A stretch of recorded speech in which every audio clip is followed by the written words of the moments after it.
فدق کی خاطر بڑا شور مچا ہوا ہے، ہائے فدق زہرا سے چھین لیا، اور وہ روتی روتی زہرا مر گئی فدق کی خاطر۔ تو یہودیوں سے فدق لیا گیا تھا، یہودی نہ روئے زہرا کیوں رو رہی؟ جن کی جائیداد لی گئی ہے ان کی بیٹیاں کیوں نہیں روتی، ان کی بیویاں کیوں نہیں روتی، اس کی خاطر نبی کی صاحبزادی کیوں رو رہی ہے؟ لقب بطول ہے، دنیا کی تارک، دنیا سے بے رغبت، تو پھر وہ بطول کیسی ہے جو دنیا کی لالچ میں اور حرص کی وجہ سے رو رو کے مر جائے؟ اسے بطول کہنے کا کیا مطلب؟ فاطمہ کا مطلب یہی ہے جو دنیا کا یہ جو لذتیں ہیں، شیرینیاں ہیں، اس سے بے تعلق ہو۔ حطام کہتے ہیں دودھ چھڑانے کو، تو گویا دنیا ایک دودھ ہے، اس کے جو لذات ہیں وہ ایک دودھ کی مانند ہے۔ تو فاطمہ کون ہے؟ جو اس دودھ سے منہ موڑنے والی ہے اور اس کو چکھنے والی نہیں ہے۔ تو ابھی حضرت آپ کے سامنے بیان کر رہے تھے کہ نبی کریم علیہ الصلوۃ والتسلیم سے مطالبہ کیا کیا گیا کہ ہمارے لیے نوکرانی ہونی چاہیے، خادمہ ہونی چاہیے، تو سہولت ہو جائے۔ یہ اٹے گوندنے پڑتے ہیں، تنور سلگانا پڑتا ہے، روٹیاں اس میں لگانی پڑتی ہیں، منہ جلستا ہے، ہاتھ جلتے ہیں۔ تو نبی کریم علیہ السلام نے الٹا کیا فرمایا؟ 33 مرتبہ سبحان اللہ، 33 مرتبہ اللہ اکبر، 33 مرتبہ سبحان اللہ، 33 مرتبہ الحمدللہ اور 34 مرتبہ اللہ اکبر، یہ ہر نماز کے بعد پڑھ لیا کرو، یہ تمہارے لیے نوکرانی کی نسبت بہتر ہے۔ الٹا ہو کیا کہتے ہیں؟ گئے تھے نماز بخشوانے، الٹا روزے گلے پڑے، تو وہ خادمہ لینے گئے تھے اور الٹا مزید وظائف جو ہے وہ گلے پڑ گئے۔ تو آپ دنیاوی سہولتیں نہیں چاہتے تھے اپنی اولاد کے لیے، بلکہ یہ چاہتے تھے کہ زیادہ سے زیادہ عبادتیں کریں اور اعلیٰ سے اعلیٰ درجے حاصل کریں۔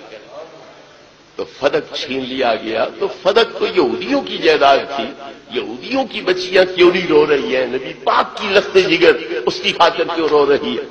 تو یہودیوں نے چکر ایسا چلایا کہ بجائے اس کے کہ ہم گالیاں دیں مسلمانوں کو اپنے فدق کی وجہ سے، تو مسلمان کیوں نہ آگے کر دیں، وہ کیوں نہ اپنے بڑوں کو گالیاں دیں۔ اختلاف ہوتے رہتے ہیں۔ پیغمبر حضرت داؤد اور حضرت سلیمان میں مسئلے کے اندر اختلاف ہو گیا، حضرت موسیٰ اور حضرت ہارون میں اختلاف ہو گیا، چھوٹا بھائی بڑے بھائی کے سر داڑھی کے بال پکڑ کے گھسیٹ رہا ہے۔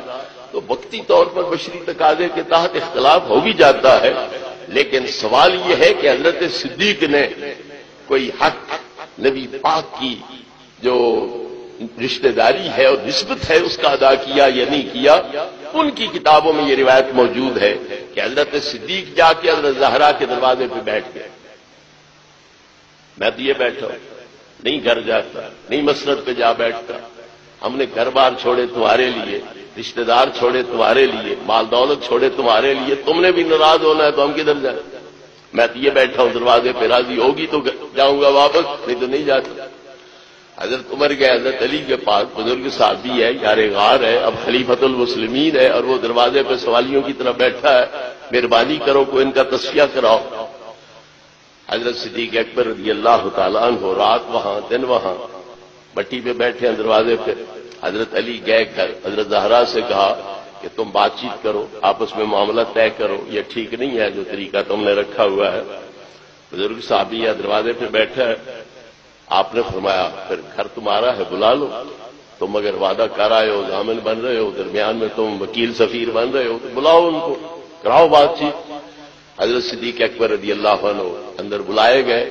آپ نے عرض کیا کہ جس طرح میں نے نبی پاک کو تقسیم کرتے دیکھا ہے، میں اللہ ضامن دیتا ہوں کہ اسی طرح میں فدق کو تقسیم کروں گا، اور میں بال برابر بھی کمی بیشی کروں تو میں دوستی بن جاؤں گا، میں گمراہ ہو جاؤں گا، میری مجبوری ہے، میرا گھر حاضر ہے، ایک سوئی بھی نہ چھوڑو، دھاگا بھی نہ چھوڑو، مجالے کوئی تمہارا ہاتھ پکڑ جائے، میرا گھر حاضر ہے، پر یہاں میری مجبوری ہے، یہ مسلمانوں کا مشترکہ مال ہے، نبی پاک کی ذاتی جائیداد نہیں ہے، آپ کا قبضہ منتظمانہ قبضہ تھا، انتظامی قبضہ تھا، نہ کہ مالکانہ قبضہ تھا، اور میرا قبضہ بھی انتظامی قبضہ ہے، مالکانہ قبضہ نہیں۔ جو تقسیم نبی پاک کرتے تھے وہی تقسیم میں کروں گا، ایک بال برابر بھی میں کمی بیشی نہیں کروں گا۔